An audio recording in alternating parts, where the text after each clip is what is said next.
ਆ ਦੇਖੋ ਭਾਈ ਛਿਪਕਲੀ ਆ ਇਹਦੇ ਵਿੱਚ। ਛਿਪਕਲੀ ਨਿਕਲ ਆਈ ਹੈ, ਤੁਸੀਂ ਤਾਂ ਨਹੀਂ ਕਿਤੇ ਖਾਦੀ ਬਿਰਿਆਨੀ ਦੇ ਵਿੱਚ ਕੋਈ ਛਿਪਕਲੀ?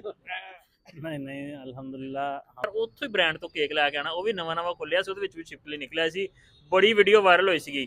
ਹੁਣ ਜਿਹੜਾ ਅਗਰ ਉਹ ਬੱਚੇ ਆ ਜਾਂ ਜਿਹੜਾ ਵੀ ਉਹ ਬੰਦਾ ਵਾ ਜਿਹਨੂੰ ਉਹਦਾ ਸਾਈਡ ਇਫੈਕਟ ਹੋਣਾ ਵਾ, ਉਹਦੇ ਨੁਕਸਾਨ ਦਾ ਜ਼ਿੰਮੇਦਾਰ ਕੌਣ? अस्सलाम वालेकुम, मैं मौजम जट ते अज फैसलाबाद दे विचों बिरयानी दे विचों छिपकली मरी निकली।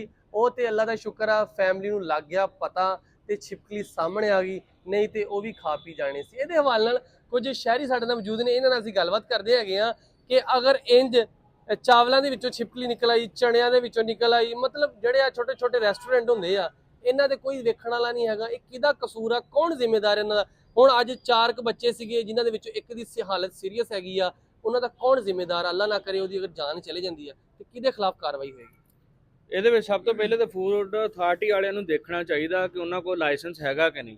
ਅਗਰ ਤੇ ਲਾਇਸੈਂਸ ਹੈਗਾ ਤਾਂ ਫੌਰੀ ਕਾਰਵਾਈ ਕਰਨੀ ਚਾਹੀਦੀ ਹੈ, ਅਗਰ ਨਹੀਂ ਹੈਗਾ ਤਾਂ ਉਹਨੂੰ ਫਿਰ ਵੀ ਉਹਨਾਂ ਦੇ ਉੱਤੇ ਪੁਲਿਸ ਨੂੰ ਵੀ ਕਾਰਵਾਈ ਕਰਨੀ ਚਾਹੀਦੀ ਹੈ, ਫੂਡ ਅਥਾਰਟੀ ਨੂੰ ਵੀ ਕਰਨੀ ਚਾਹੀਦੀ ਹੈ।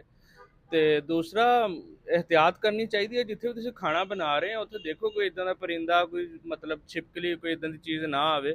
ਅਗਰ ਆ ਵੀ ਗਈ ਹੈ ਤਾਂ ਤੁਸੀਂ ਜੋ ਸਰਵ ਕਰਨ ਲੱਗੇ ਅੱਲਾ ਦੇ ਬੰਦੇ ਉਦੋਂ ਦੇਖ ਲਓ। ਹੁਣ ਜਿਹੜਾ ਅਗਰ ਉਹ ਬੱਚੇ ਆ ਜਾਂ ਜਿਹੜਾ ਵੀ ਉਹ ਬੰਦਾ ਵਾ ਜਿਹਨੂੰ ਉਹਦਾ ਸਾਈਡ ਇਫੈਕਟ ਹੋਣਾ ਵਾ, ਉਹਦੇ ਨੁਕਸਾਨ ਦਾ ਜ਼ਿੰਮੇਦਾਰ ਕੌਣ? ਇਹਤਿਆਤ ਜ਼ਰੂਰੀ ਹੈ। ਇਹਤਿਆਤ ਜ਼ਰੂਰੀ। ਹੋਰ ਵੀ ਲੋਕ ਹੈਗੇ, ਇਹਨਾਂ ਨਾਲ ਗੱਲਬਾਤ ਕਰਦੇ ਆ ਕਿ ਦੱਸਿਓ ਛਿਪਕਲੀ ਨਿਕਲ ਆਈ ਹੈ, ਤੁਸੀਂ ਤਾਂ ਨਹੀਂ ਕਿਤੇ ਖਾਦੀ ਬਿਰਿਆਨੀ ਦੇ ਵਿੱਚ ਕੋਈ ਛਿਪਕਲੀ? नहीं अल्हम्दुलिल्लाह हम हमेशा जो ਪੰਜਾਬ ਫੂਡ ਅਥਾਰਟੀ ਦੇ ਜਿੰਨੇ ਵੀ ਅਦਾਰੇ ਨੇ ਉਹਨਾਂ ਤੋਂ ਰਜਿਸਟਰਡ ਨੇ ਜਿਹੜੇ, ਅਸੀਂ ਉੱਥੇ ਹੀ ਹਮੇਸ਼ਾ ਮੰਗਵਾ ਕੇ ਖਾਈਦੀ ਹੈ। ਅਸੀਂ ਇੱਦਾਂ ਲੋਕਲ ਮੰਗਵਾ ਕੇ ਖਾਣੇ ਨਹੀਂ ਹੈ, ਨਾ ਹੀ ਸਾਡਾ ਉਧਰ ਕਦੀ ਗੁਜ਼ਰ ਹੋਇਆ ਹੈ।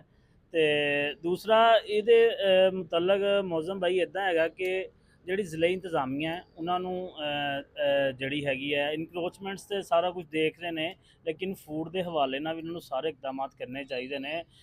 ਡਾਇਰੈਕਟਲੀ ਇਨਡਾਇਰੈਕਟਲੀ ਮੁਜ਼ਰ ਸਿਹਤ ਚੀਜ਼ਾਂ ਨੇ ਜਿਹੜੀਆਂ ਹਸ਼ਰਾਤੁਲ ਅਰਜ਼ ਹੁਣ ਹਰ ਜਗ੍ਹਾ ਨੇ, ਲੇਕਿਨ ਇੱਕ ਇਹਤਿਆਤੀ ਤਦਾਬੀਰ ਵੀ ਜ਼ਰੂਰੀ ਹੁੰਦੀਆਂ ਨੇ। ਠੀਕ ਹੈ, ਇਹਤਿਆਤੀ ਤਦਾਬੀਰ ਕਰਕੇ ਤੇ ਆਪਣੇ ਮਾਮਲਾ ਚਲਾਉਣੇ ਚਾਹੀਦੇ ਨੇ।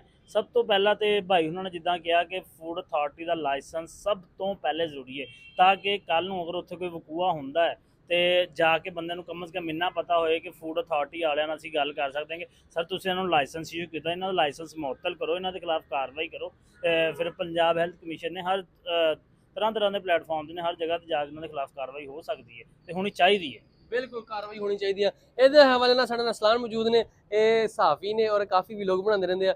ਅਸਲਾਨ, ਮੈਨੂੰ ਤੂੰ ਜ਼ਰਾ ਦੱਸ ਅੱਜ ਕਿ ਇਹ ਜਿਹੜੀ ਬਿਰਿਆਨੀ ਦੇ ਵਿੱਚੋਂ ਛਿਪਕਲੀ ਨਿਕਲ ਆਈ ਆ, ਖਬਰ ਦਿੱਤੀ ਇਹਦੇ ਵਿੱਚ, ਕਿੰਨੀ ਕੁ ਸੱਚਾਈ ਸੀ ਤੇ ਜਦੋਂ ਖਬਰ ਦਿੱਤੀ ਤੈਨੂੰ ਕੀ ਮਹਿਸੂਸ ਹੋਇਆ? ਮੌਜ਼ਮ ਭਾਈ ਪਹਿਲੇ ਤੇ ਗੱਲ ਕਰਾਂ ਛਿਪਕਲੀ ਦੀ, ਛਿਪਕਲੀ ਕਿਹੜਾ ਪਹਿਲੀ ਵਾਰੀ ਨਿਕਲੀ ਹੈ ਚਾਵਲਾਂ ਦੇ ਵਿੱਚੋਂ। ਇੱਕ ਹੋਰ ਬੜਾ ਮਸ਼ਹੂਰ ਬ੍ਰਾਂਡ ਆ, ਮੈਂ ਨਾਮ ਨਹੀਂ ਲਾਉਂਗਾ, ਲੇਕਿਨ ਬਹੁਤ ਮਸ਼ਹੂਰ ਆ, ਹਲੇ ਵੀ ਬਹੁਤ ਚੱਲਦਾ ਵਾ। ਉੱਥੇ ਜਦੋਂ ਵੀ ਤੁਸੀਂ ਜਾਓਗੇ ਨਾ ਰਸ਼ ਹੀ ਪਿਆ ਹੁੰਦਾ, ਕੇਕ ਲੋਕੀ ਸਰੇਆਮ ਉੱਥੇ ਖਾ ਰਹੇ ਹੁੰਦੇ, ਮਹਿੰਗੇ ਤੋਂ ਮਹਿੰਗਾ ਕੇਕ ਆ ਉੱਥੇ। ਤੇ ਮੈਂ ਕਹਿੰਦਾ ਹਰ ਬਰਥਡੇ ਹੋਵੇ ਕਿਸੇ ਦੀ, ਉਹ ਕਹਿੰਦਾ ਯਾਰ ਉੱਥੋਂ ਹੀ ਬ੍ਰਾਂਡ ਤੋਂ ਕੇਕ ਲੈ ਕੇ ਆਣਾ। ਉਹ ਵੀ ਨਵਾਂ ਖੁੱਲਿਆ ਸੀ, ਉਹਦੇ ਵਿੱਚ ਵੀ ਛਿਪਕਲੀ ਨਿਕਲਿਆ ਸੀ, ਬੜੀ ਵੀਡੀਓ ਵਾਇਰਲ ਹੋਈ ਸੀਗੀ। ਤੇ ਹੋਰ ਵੀ ਸਾਡੇ ਕਿਨਾਰ ਰੋਡ ਦੇ ਉੱਤੇ ਬੜੇ ਵੱਡੇ ਰੈਸਟੋਰੈਂਟ ਆ ਜਿਹਦੇ ਵਿੱਚ ਕੀੜੇ ਮਕੌੜੇ ਵੀ ਨਿਕਲਦੇ ਰਹੇ ਆ, ਬੜਾ ਕੁਛ ਨਿਕਲਦਾ ਰਿਹਾ ਵਾ। ਜਿਹੜੀ ਸਾਡੀ ਫੂਡ ਅਥਾਰਟੀ ਉਹ ਸਿਰਫ ਜਾਂਦੀ ਆ, ਉਹ ਚੈੱਕ ਕਰਦੀ ਆ, ਹਾਂ ਵੀ ਇੱਥੇ ਸਿਰਫ ਓਕੇ ਆ, ਜੇਬ ਗਰਮ ਆ, ਤੇ ਬਾਅਦ ਚਲੇ ਜਾਂਦੇ ਆ। ਕਿਚਨ ਕੁਛ ਨਹੀਂ ਚੈੱਕ ਚੁੱਕ ਕਰਦੇ ਆ, ਜੇ ਚੈੱਕ ਵੀ ਕਰਨ ਉਹ ਕਹਿੰਦੇ ਚਲੋ ਜੁਰਮਾਨਾ ਤੁਹਾਨੂੰ ਥੋੜਾ ਬਹੁਤ ਕਰ ਦਿੰਦੇ, ਰਿਲੀਫ ਦੇ ਦਿੰਦੇ ਆ, ਤੇ ਬਾਕੀ ਸਾਡੀ ਰੋਜ਼ੀ ਰੋਟੀ ਲੱਗੀ ਰਵੇ। ਇਹੀ ਸੀਨ ਚੱਲਦਾ ਪਿਆ ਪੂਰੇ ਫੈਸਲਾਬਾਦ ਦੇ ਵਿੱਚ। ਆਮ ਜਿਹੜੇ ਢਾਬੇ ਵਗੈਰਾ ਅਸੀਂ ਤੇ ਜਾਂਦੇ ਆ ਕਿ ਚਲੋ ਟੇਸਟ ਨਿਕਲੇ, ਪਰ ਟੇਸਟ ਫਿਰ ਤੁਹਾਨੂੰ ਪਤਾ ਵਿੱਚ ਫਿਰ ਰੰਗ ਬਰੰਗੇ ਹੱਥ ਨਾ, ਆਪਾਂ ਉਹਨਾਂ ਨੇ ਸੱਤ ਸਾਫ਼ ਕਰਨੇ ਨਾ ਗੱਲ ਨਾ ਬਾਤ, ਤੇ ਫਿਰ ਜ਼ਾਇਕੇ ਵੀ ਤਾਂ ਤੁਹਾਨੂੰ ਪਤਾ ਕਿਸੇ ਚੀਜ਼ ਨਾਲ ਬਣਨਾ ਹੀ ਆ। ਲੇਕਿਨ ਹਾਂ ਦੇਖੋ ਛਿਪਕਲੀ ਨਿਕਲੀ ਆ, ਇਹਦੀ ਵਜ੍ਹਾ ਨਾਲ ਕੁਛ ਬੰਦੇ ਜਿਹੜੇ ਬਿਮਾਰ ਵੀ ਹੋਏ ਆ, ਜਾਨੀ ਨੁਕਸਾਨ ਵੀ ਹੋ ਸਕਦਾ ਸੀਗਾ। ਉਹਦੇ ਉੱਤੇ ਸਖਤ ਜਿਹੜਾ ਇੰਤਜ਼ਾਮੀਆ ਵਾ ਉਹਨੂੰ ਐਕਸ਼ਨ ਲੈਣਾ ਚਾਹੀਦਾ, ਫੂਡ ਅਥਾਰਟੀ ਨੂੰ ਲੈਣਾ ਚਾਹੀਦਾ, ਮਰੀਮ ਨਵਾਜ਼ ਨੂੰ ਚਾਹੀਦਾ ਵਾ ਕਮ ਸੇ ਕਮ। ਬਾਕੀ ਡਿਪਾਰਟਮੈਂਟ ਬੜੇ ਅੱਛੇ ਕਰ ਰਹੇ ਆ, ਜਿਹੜੀ ਫੂਡ ਅਥਾਰਟੀ ਆ ਉਹਦੇ ਉੱਤੇ ਵੀ ਨੋਟਿਸ ਲਿਆ ਜਾਵੇ, ਉਹਨਾਂ ਦੇ ਉੱਤੇ ਵੀ ਇੱਕ ਸਖਤੀ ਕੀਤੀ ਜਾਵੇ। ਖਾਣ ਪੀਣ ਦੀ ਅੱਜ ਕੱਲ੍ਹ ਕਿਹੜੀ ਚੀਜ਼ ਆ, ਦੁੱਧ ਦੇਖ ਲਓ ਤੁਸੀਂ, ਦੁੱਧ ਦੇ ਵਿੱਚ ਪਤਾ ਨਹੀਂ ਕੀ ਪਾ ਕੇ ਪੂਰਾ ਫੈਸਲਾ 100 ਰੁਪਏ ਕਿਲੋ 150 ਰੁਪਏ ਕਿਲੋ ਵਿਕਦਾ ਪਿਆ, 150 ਰੁਪਏ ਕਿਲੋ ਵਿਕ ਜਾ ਰਿਹਾ ਵਾ। ਤੇ ਵਿੱਚ ਦੁੱਧ ਦੇ ਵਿੱਚ ਸੈਂਪਲ ਲੈ ਜਾਂਦੇ ਆ। ਤੁਸੀਂ ਦੇਖੋ ਇੱਕ ਸੈਂਪਲ ਲੈਂਦੇ ਆ ਨਾ ਕਿਸੇ ਦੁਕਾਨ ਦੇ ਵਿੱਚੋਂ, ਜਦੋਂ ਸੈਂਪਲ ਲੈਂਦੇ ਆ ਉਹਦੀ ਰਿਪੋਰਟ ਜਿਹੜੀ ਆ 1.5 ਮਹੀਨੇ ਬਾਅਦ ਆਉਂਦੀ ਆ। ਕੋਈ ਐਸੀ ਚੀਜ਼ ਹੋਣੀ ਚਾਹੀਦੀ ਆ ਕਿ ਹਫਤੇ ਬਾਅਦ ਜਾਂ ਫੌਰੀ 1 ਘੰਟੇ ਬਾਅਦ ਉਹਦੀ ਰਿਪੋਰਟ ਆਵੇ। ਜਦੋਂ 1.5 ਮਹੀਨੇ ਬਾਅਦ ਰਿਪੋਰਟ ਆਉਂਦੀ ਆ, ਉਹ ਉੱਥੋਂ ਦੁਕਾਨ ਛੱਡਦਾ ਕਿਤੇ ਹੋਰ ਫਰਾਰ ਹੋ ਜਾਂਦਾ ਵਾ।